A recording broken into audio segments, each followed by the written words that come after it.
एक शिलापट का अनावरण माननीय प्रधानमंत्री जी के कर कमलों से होगा। मैंने बताया था कि केवल इतना लिखा है, राम जन्मभूमि मंदिर के निर्माण कार्य का प्रारंभ पूजन द्वारा माननीय प्रधानमंत्री नरेंद्र मोदी जी द्वारा डॉक्टर मोहन राव भागवत माननीय राज्यपाल और मुख्यमंत्री महोदय की गरिमामयी उपस्थिति में आज के दिन संपन्न हुआ। इतना ही लिखा है। मैं निवेदन करता हूं कि वो शिलापट का अनावरण, यह बटन है, कर दें।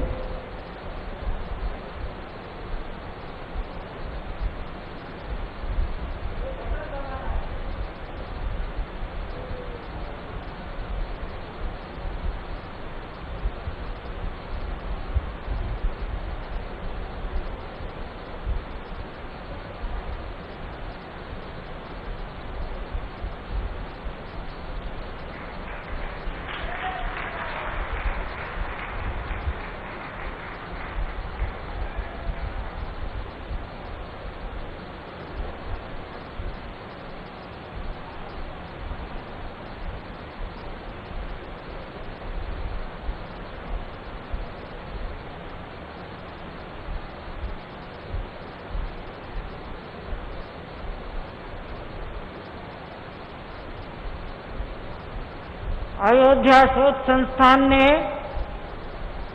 अर्थात उत्तर प्रदेश सरकार ने मंदिर के मॉडल पर एक डाक टिकट जारी कराया है 5 रुपया मूल्य का। आप सब लोगों को अयोध्या शोध संस्थान या हमारे से प्राप्त हो सकेगा। मैं पूछा था, पता लगा है 15 लाख डाक टिकट जारी हुए हैं माननीय प्रधानमंत्री जी। और एक दूसरा कवर है, संसार में, यूरोप में जहां जहां भगवान राम की उपासना होती रही उनके स्वरूपों पर एक कवर भी उन्होंने जारी किया है। 5 लाख डाक टिकट छपेंगे।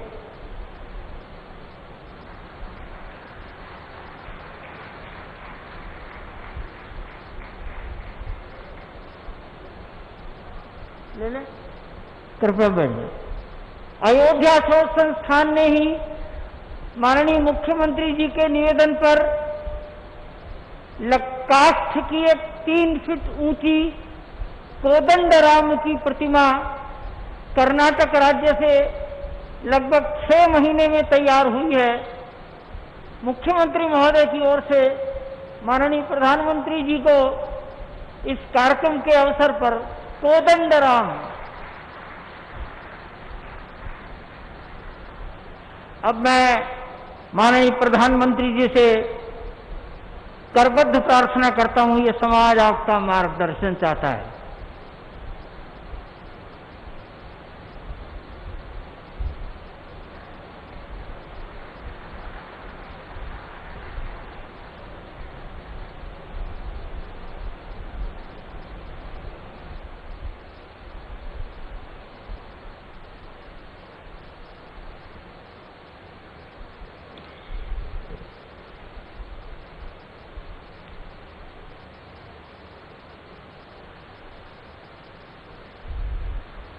पहले मेरे साथ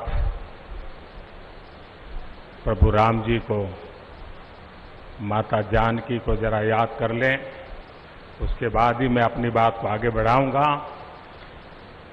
सियावर रामचंद्र की, सियावर रामचंद्र की जय सिया राम, जय सिया राम। आज ये जयघोष सिर्फ सियाराम की नगरी में ही नहीं सुनाई दे रहा, बल्कि इसकी गूंज पूरे विश्व भर में है। सभी देशवासियों को और विश्व भर में फैले करोड़ों करोड़ों भारत भक्तों को, राम भक्तों को आज के इस पवित्र अवसर पर कोटि कोटि बधाई।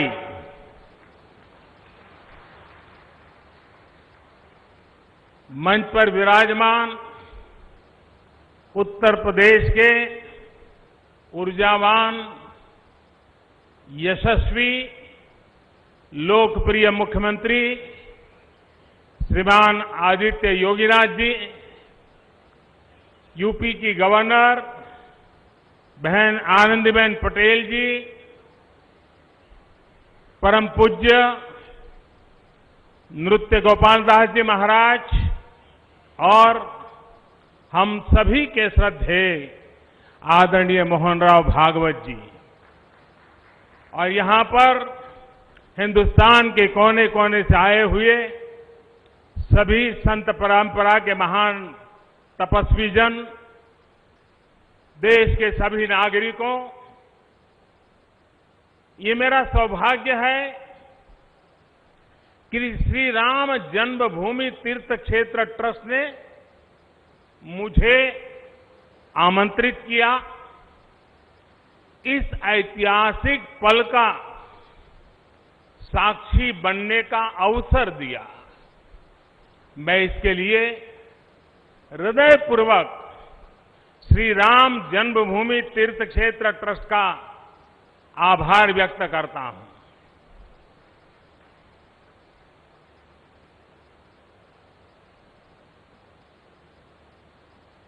और आना बड़ा स्वाभाविक भी था, क्योंकि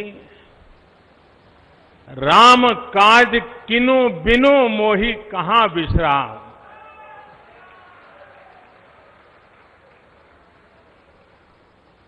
भारत आज भगवान भास्कर के सानिध्य में सरयू के किनारे एक स्वर्णिम अध्याय रच रहा है।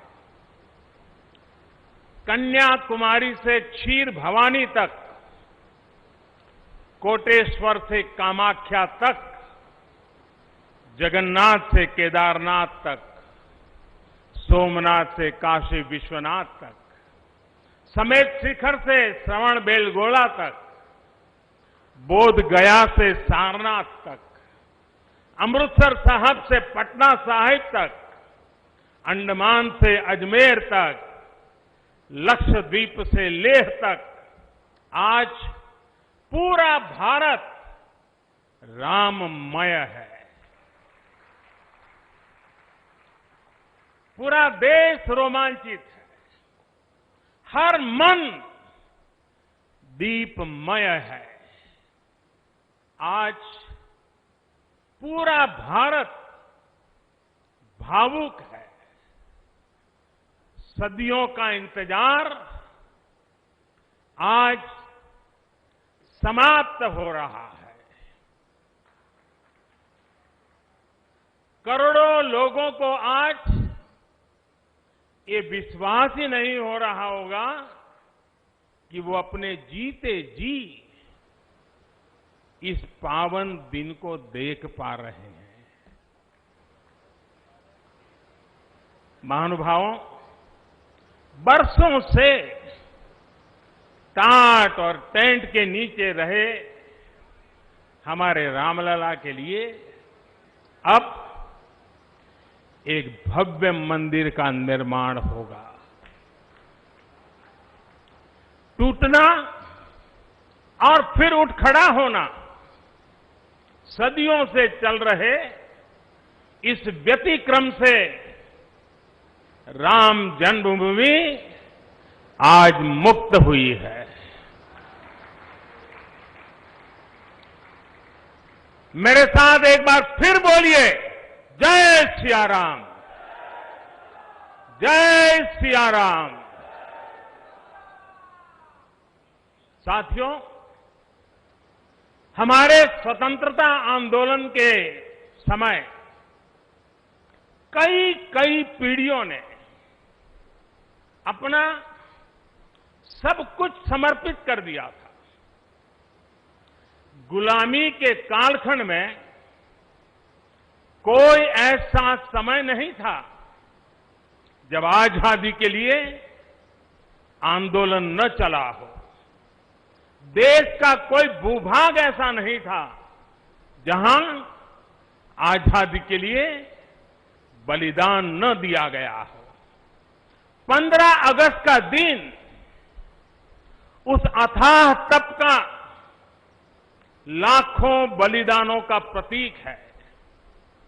स्वतंत्रता की उस उत्कंठ इच्छा, उस भावना का प्रतीक है। ठीक उसी तरह राम मंदिर के लिए कई कई सदियों तक, कई कई पीढ़ियों ने अखंड, अविरत एक निष्ठ प्रयास किया है। आज का ये दिन उसी तप, त्याग और संकल्प का प्रतीक है। राम मंदिर के लिए चले आंदोलन में अर्पण भी था, तर्पण भी था, संघर्ष भी था, संकल्प भी था। जिनके त्याग, बलिदान और संघर्ष से आज ये स्वप्न साकार हो रहा है, जिनकी तपस्या राम मंदिर में नींव की तरह जुड़ी हुई है, मैं उन सब लोगों को 130 करोड़ देशवासियों की तरफ से सर झुका करके नमन करता हूं, उनका वंदन करता हूं। संपूर्ण सृष्टि की शक्तियां राम जन्मभूमि के पवित्र आंदोलन से जुड़ा हर व्यक्तित्व जो जहां है इस आयोजन को देख रहा है, वो भाव विभोर है, सभी को आशीर्वाद दे रहा है। साथियों, राम हमारे मन में गढ़े हुए हैं, हमारे भीतर घुल मिल गए हैं। कोई काम करना हो तो प्रेरणा के लिए हम भगवान राम की ओर ही देखते हैं। आप भगवान राम की अद्भुत शक्ति देखिए। इमारतें नष्ट हो गई,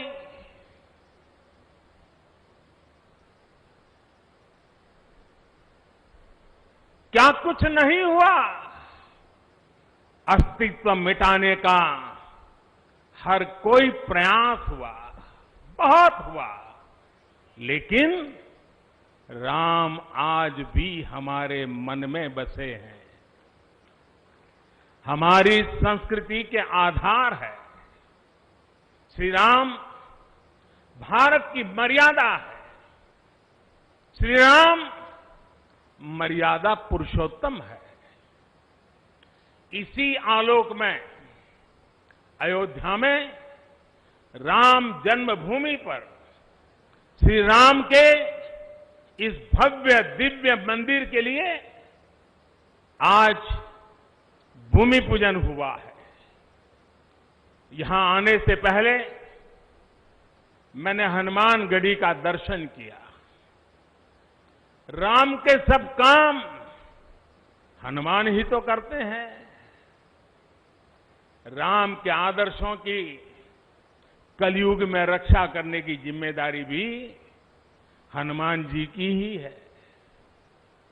हनुमान जी के आशीर्वाद से श्री राम मंदिर भूमि पूजन का आयोजन शुरू हुआ है।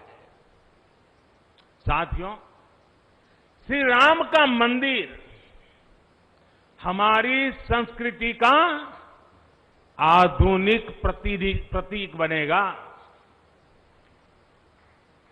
और मैं जानबूझकर के आधुनिक शब्द का प्रयोग कर रहा हूं।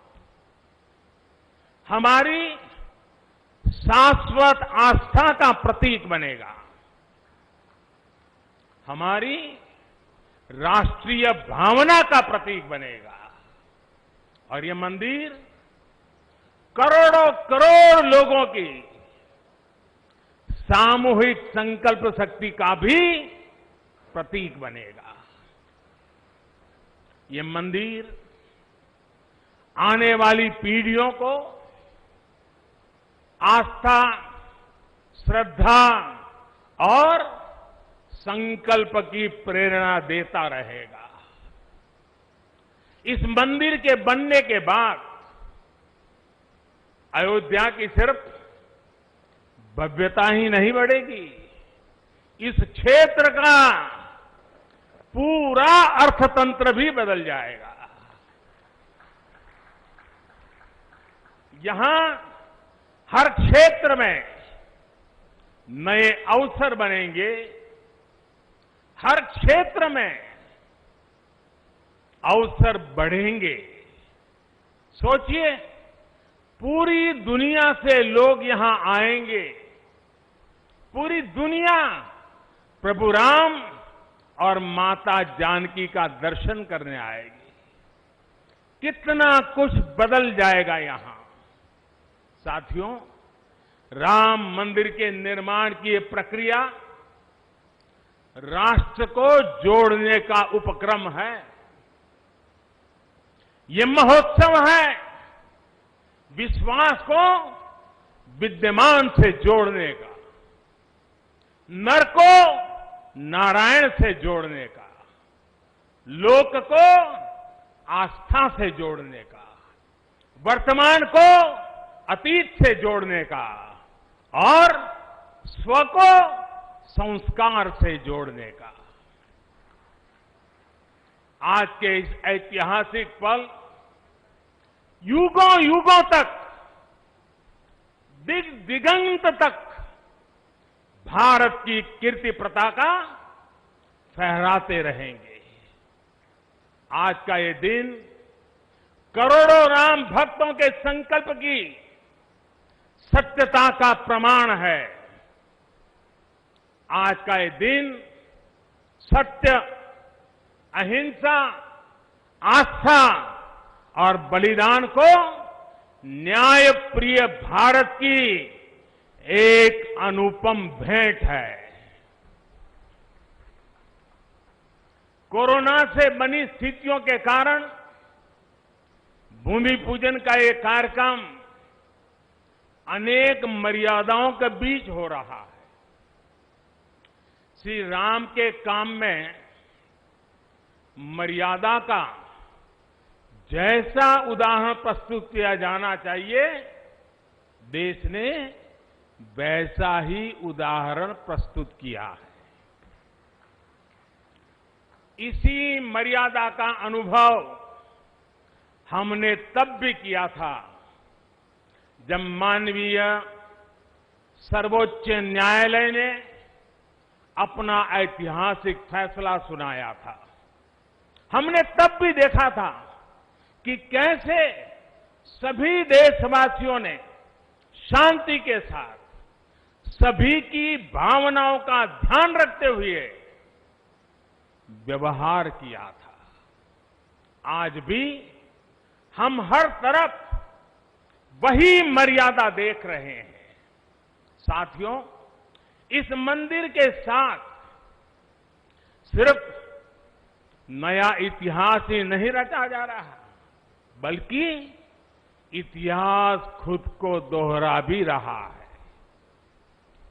जिस तरह गिलहरी से लेकर वानर और केवट से लेकर वनवासी बंधुओं को भगवान राम के विजय का माध्यम बनने का सौभाग्य मिला, जिस तरह छोटे छोटे ग्वालों ने भगवान श्री कृष्ण द्वारा गोवर्धन पर्वत उठाने में बड़ी भूमिका निभाई, जिस तरह मावड़े छत्रपति वीर शिवाजी की स्वराज स्थापना के निमित्त बने, जिस तरह गरीब, पिछड़े, विदेशी आक्रांताओं के साथ लड़ाई में महाराजा सुहेल देव के संबल बने। जिस तरह दलितों, पिछड़ों, आदिवासियों, समाज के हर वर्ग ने आजादी की लड़ाई में गांधी जी को सहयोग दिया, उसी तरह आज देश भर के लोगों के सहयोग से राम मंदिर निर्माण का ये पुण्य कार्य प्रारंभ हुआ है। हम जानते हैं, जैसे पत्थरों पर श्री राम लिखकर राम सेतु बनाया गया, वैसे ही घर घर से, गांव गांव से श्रद्धापूर्वक पूजित शिलाएं यहां ऊर्जा का स्रोत बन गई है। देश भर के धामों और मंदिरों से लाई गई मिट्टी और नदियों का पवित्र जल वहां के लोगों की, वहां की संस्कृति और वहां की भावनाएं आज यहां की एक अमोघ शक्ति बन गई है।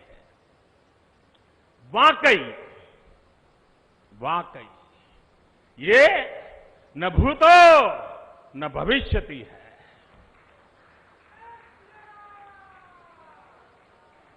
भारत की आस्था, भारत के लोगों की सामूहिकता और इस सामूहिकता की अमोघ शक्ति पूरी दुनिया के लिए अध्ययन का विषय है, शोध का विषय है। साथियों, श्री रामचंद्र को तेज में सूर्य के समान, क्षमा में पृथ्वी के तुल्य, बुद्धि में बृहस्पति के सदस्य और यश में इंद्र के समान माना गया है। श्री राम का चरित्र सबसे अधिक जिस केंद्र बिंदु पर घूमता है वो है सत्य पर अड़िग रहना। इसलिए ही श्री राम संपूर्ण है, इसलिए ही वो हजारों वर्षों से भारत के लिए प्रकाश स्तंभ बने हुए हैं। श्री राम ने सामाजिक समरसता को अपने शासन की आधारशिला बनाया था। उन्होंने गुरु वशिष्ठ से ज्ञान, केवट से प्रेम, सबरी से मातृत्व, हनुमान जी एवं वनवासी बंधुओं से सहयोग और प्रजा से विश्वास प्राप्त किया। यहां तक कि एक गिलहरी की महत्ता को भी उन्होंने सहर्ष स्वीकार किया। उनका अद्भुत व्यक्तित्व, उनकी वीरता, उनकी उदारता, उनकी सत्यनिष्ठा, उनकी निर्भीकता, उनका धैर्य, उनकी दृढ़ता, उनकी दार्शनिक दृष्टि युगों युगों तक प्रेरित करते रहेंगे। राम प्रजा से एक समान प्रेम करते हैं, लेकिन गरीबों और दीन दुखियों पर उनकी विशेष कृपा रहती है। और इसीलिए तो माता सीता राम जी के लिए कहती हैं, दीन दयाल बिरिदु संभारी, यानी जो दीन है, जो दुखी हैं, उनकी बिगड़ी बनाने वाले श्री राम है। साथियों, जीवन का ऐसा कोई पहलू नहीं है जहां हमारे राम प्रेरणा न देते हो। भारत की ऐसी कोई भावना नहीं है जिसमें प्रभु राम झलकते न हो।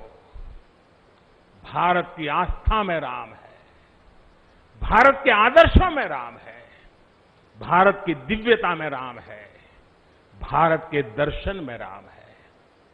हजारों साल पहले वाल्मीकि रामायण, जो राम प्राचीन भारत का प्रदर्शन कर रहे थे, जो राम मध्य युग में तुलसी, कबीर और नानक के जरिए भारत को बल दे रहे थे, वही राम आजादी की लड़ाई के समय बापू के भजनों में अहिंसा और सत्याग्रह के शक्ति बनकर मौजूद थे। तुलसी के राम सगुण राम है, तो नानक और कबीर के राम निर्गुण राम है। भगवान बुद्ध भी राम से जुड़े हैं, तो सदियों से ये अयोध्या नगरी जैन धर्म की आस्था का भी केंद्र रहा है। राम की यही सर्वव्यापकता भारत की विविधता में एकता का जीवन चरित्र है। तमिल में कंब रामायण, तो तेलुगु में रघुनाथ और रंगनाथ रामायण है। उड़िया में रुईपात कातेड़पदी रामायण है, तो कन्नड़ा में कुमुदेंदु रामायण है। आप कश्मीर जाएंगे तो आपको रामावतार चरित मिलेगा, मलयालम में रामचरितम मिलेगी, बांग्ला में कृतिवास रामायण है, तो गुरु गोविंद सिंह जी ने तो खुद गोविंद रामायण लिखी है। अलग अलग रामायणों में अलग अलग जगहों पर राम भिन्न भिन्न रूपों में मिलेंगे, लेकिन राम सब जगह हैं, राम सबके हैं। इसलिए राम भारत की अनेकता में एक तरह के सूत्र है। साथियों, दुनिया में कितने ही देश राम के नाम का वंदन करते हैं, वहां के नागरिक खुद को श्री राम से जुड़ा हुआ मानते हैं। विश्व की सर्वाधिक मुस्लिम जनसंख्या जिस देश में है वो है इंडोनेशिया। वहां हमारे देश की तरह काकाविन रामायण, स्वर्णदीप रामायण, योगेश्वर रामायण जैसी कई अनूठी रामायण है। राम आज भी वहां पूजनीय है। कंबोडिया में रमकेर रामायण है, लाओ में फ्रालाब रामायण है, मलेशिया में हिकायत शेरी राम, तो थाईलैंड में रामाकेन है। आपको ईरान और चीन में भी राम के प्रसंग तथा राम कथाओं का विवरण मिलेगा। श्रीलंका में रामायण की कथा जानकी हरण के नाम सुनाई जाती है, और नेपाल का तो राम से आत्मीय संबंध माता जानकी से जुड़ा है। ऐसे ही दुनिया के और न जाने कितने देश हैं, कितने छोर हैं, जहां की आस्था में या अतीत में राम किसी न किसी रूप में रचे बसे हैं। आज भी भारत के बाहर दर्जनों ऐसे देश हैं जहां वहां की भाषा में राम कथा आज भी प्रचलित है। मुझे विश्वास है कि आज इन देशों में भी करोड़ों लोगों को राम मंदिर के निर्माण का काम शुरू होने से बहुत सुखद अनुभूति हो रही होगी। आखिरकार राम सबके हैं, राम सब में है।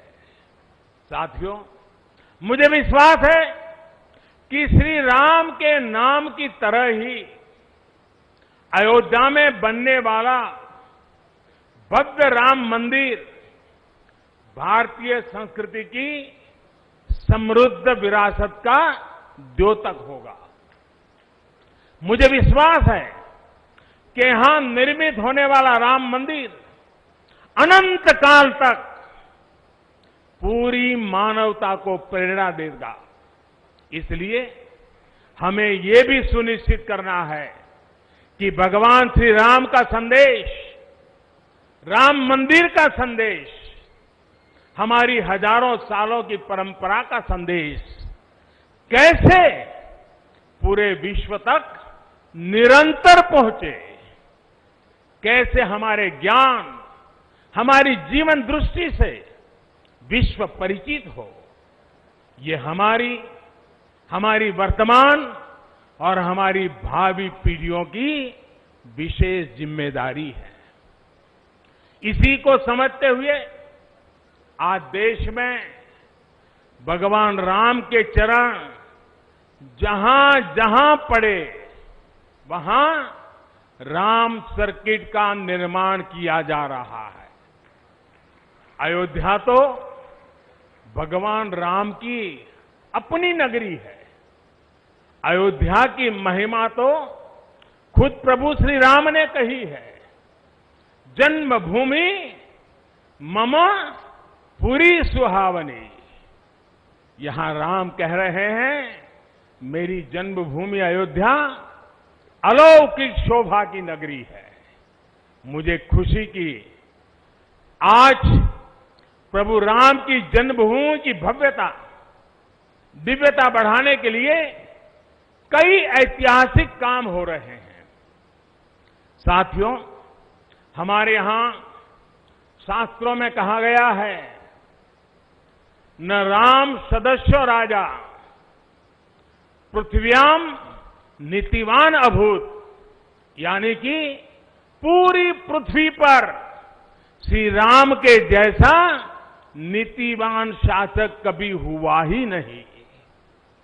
श्री राम की शिक्षा है, नहीं दरिद्र को दुखी न दीना, कोई भी दुखी न हो, गरीब न हो।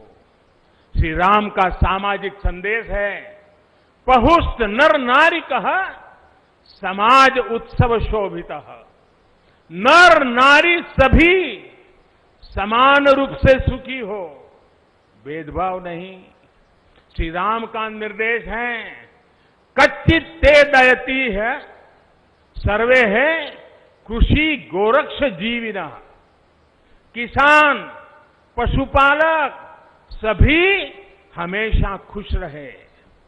श्री राम का आदेश है, कश्चित वृद्धांच बालांच वैद्यान मुखान राघव त्रिभिः ऐते बुभूष से। बुजुर्गों की, बच्चों की, चिकित्सकों की सदैव रक्षा होनी चाहिए। ये कोरोना ने हमको बराबर सिखा दिया है। श्री राम का आह्वान है, जो सभित आवाज सरनाई रखी हूं ताही प्राण की नाई। जो शरण में आए उसकी रक्षा करना सभी का कर्तव्य है। श्री राम जी का ही ये संदेश है, श्री राम जी का भी कमिटमेंट है, जननी जन्मभूमिश्च स्वर्गादपि गरीयसी। अपनी मातृभूमि स्वर्ग से भी बढ़कर होती है।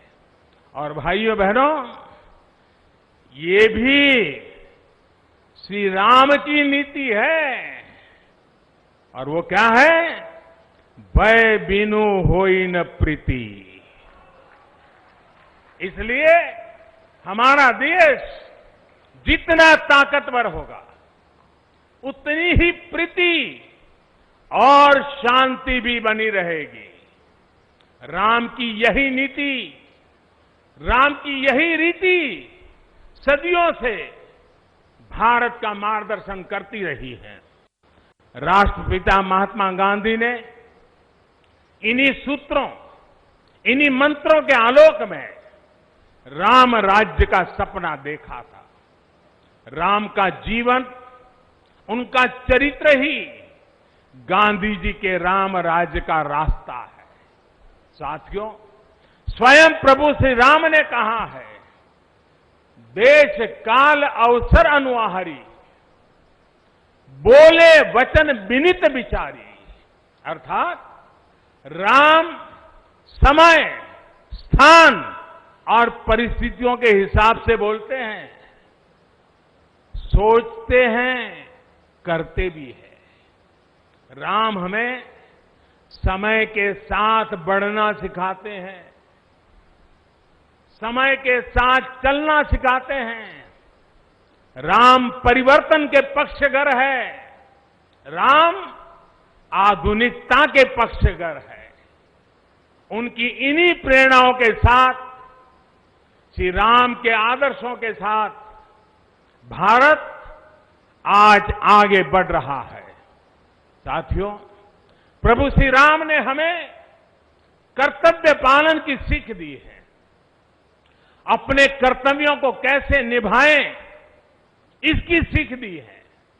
उन्होंने हमें विरोध से निकलकर बोध और शोध का मार्ग दिखाया है।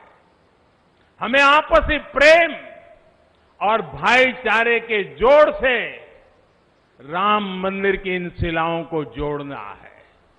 हमें ध्यान रखना है, जब जब मानवता ने राम को माना है, विकास हुआ है।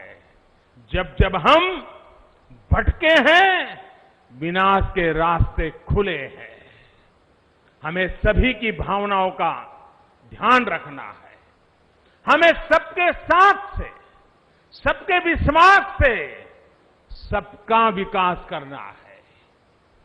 अपने परिश्रम, अपनी संकल्प शक्ति से एक आत्मविश्वासी और आत्मनिर्भर भारत का निर्माण करना है। साथियों, तमिल रामायण में श्री राम कहते हैं, कालम ताण इंड इनुम इरितु पोलाम। भाव ये कि अब देरी नहीं करनी है, अब हमें आगे बढ़ना है। आज भारत के लिए भी, हम सबके लिए भी भगवान राम का यही संदेश है। मुझे विश्वास है, हम सब आगे बढ़ेंगे, देश आगे बढ़ेगा।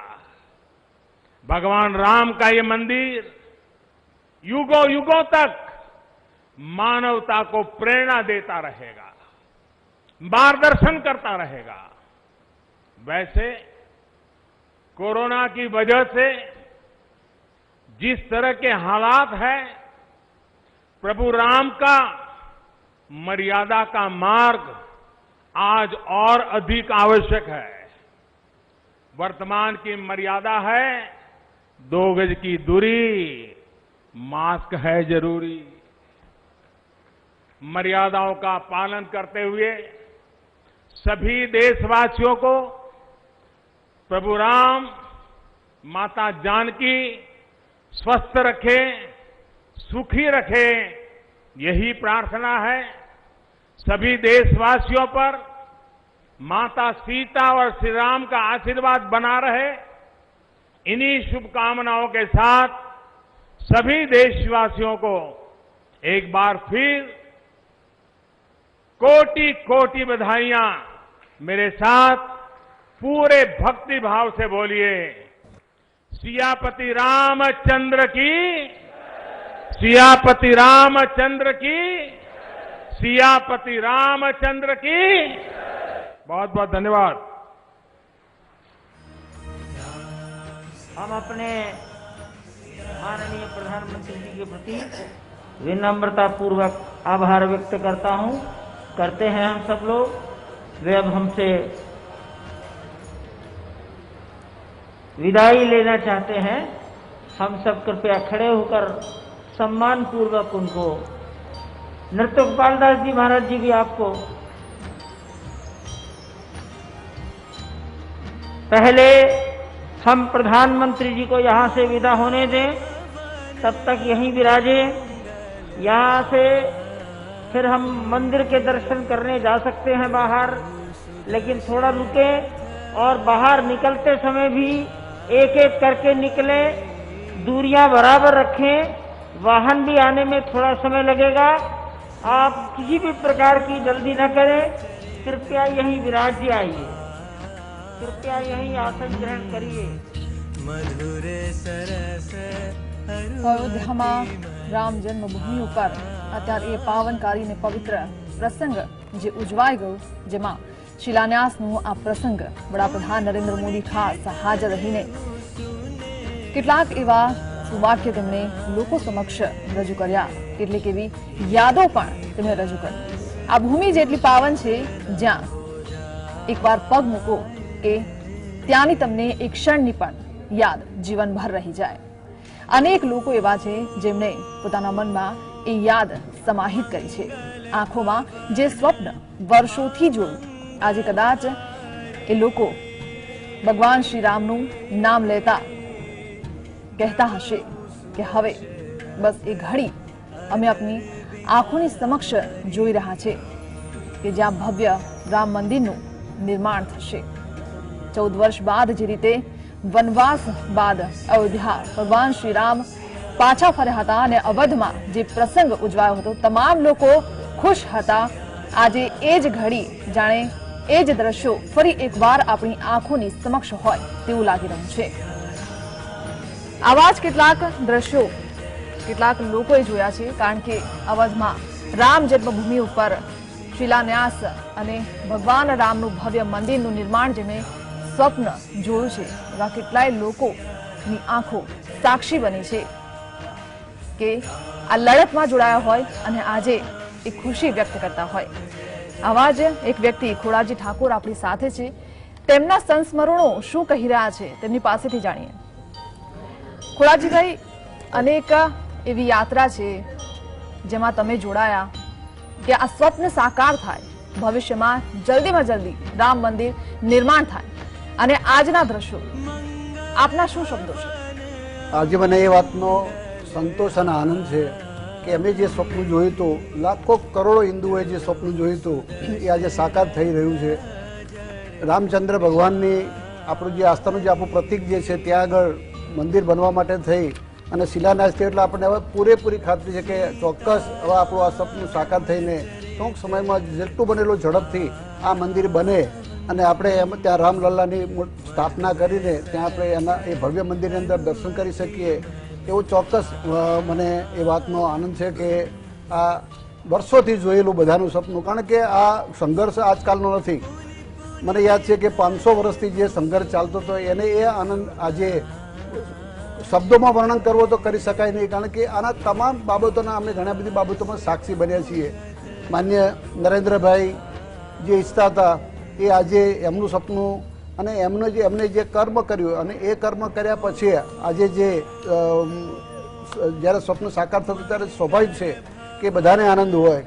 આપણે બધા જ જાણીએ છીએ કે રામચંદ્ર ભગવાનને ઘણા બધા કાલ્પનિક વાતો કરે, કાલ્પનિક પાત્રો ગણે, બીજું ત્રીજું ગણે, બધું ગણે, પણ આપણે આપણા જીવનની અંદર રામ વર્ણાયેલા છે। તમામે તમામ બાબતોમાં ધાર્મિક બાબત હોય કે આપણા જીવનની અંદર કોઈ પણ પ્રસંગ હોય, આપણે જાણીએ છીએ કે શાસ્ત્રમાં લખ્યું છે કે શાસ્ત્રમાં કહ્યું છે કે આપણે જે આપણા જીવનની અંદર જે આપણે કાર્યો કરીએ, જે કામો કરીએ, આપણે જે રીતે જીવીએ એ રામચંદ્ર ભગવાન જે રીતે જીવી ગયા એ રીતે જીવો। એટલે ખોડાજીભાઈ, માફ કરજો અટકાવવા માંગીશ, પરંતુ તમે જે વાત કરી એ ખૂબ સાચી વાત છે, કારણ કે તમામ કેટલાક લોકો એવા છે જે નાસ્તિક હોઈ શકે કે પછી એવું મનમાં એવા વિચારતા હોય છે કે ભગવાન નથી, પણ કદાચ એ લોકો માટે આપણે, અને હું એવું કહીશ કે અત્યારે જો અવધમાં હોત તો કદાચ આ દ્રશ્યો જોઈને એમના મનમાં પણ રામ પ્રગટ થઈ ચૂક્યા હોત। ચોક્કસ, કારણ કે આપણા 24 તીર્થંકરો, આપણા જે 24 અવતારો આપણે બધા જાણીએ છીએ કે આપણા તમામ અવતારો જે થયા છે ભગવાનોના એ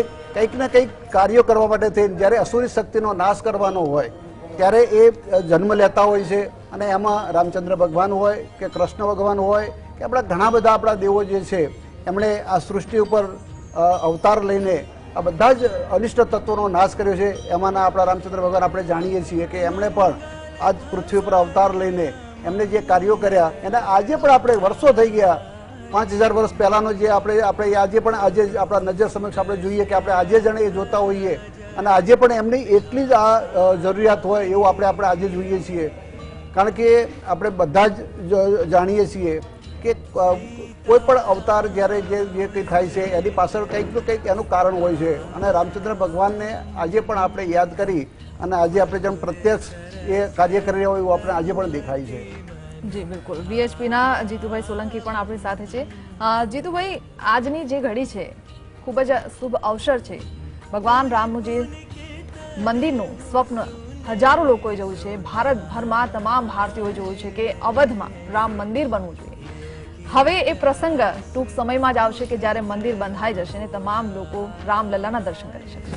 પણ આજથી હવે એ શરૂઆત થઈ ગઈ છે. આજનો પ્રસંગ જ ખૂબ જ પાવનકાર છે. શું કહેશો? ને બિલકુલ, એક તો આપના માધ્યમથી બધાને મારા જય શ્રી રામ દર્શક મિત્રોને, અને દીપાવલીની શુભકામના. કારણ કે 500 વર્ષના ઇતિહાસ બાદ કદાચ હું માનું છું કે દીપાવલીનો તહેવાર, દિવાળીનો તહેવાર અને ઘર ઘર દીવડા લગાવી અને એક પ્રસંગ મનાવવાનો જે ઉત્સવ છે સ્વાભાવિક છે કે આખા દેશની અંદર એક હર્ષોલ્લાસનો માહોલ છે.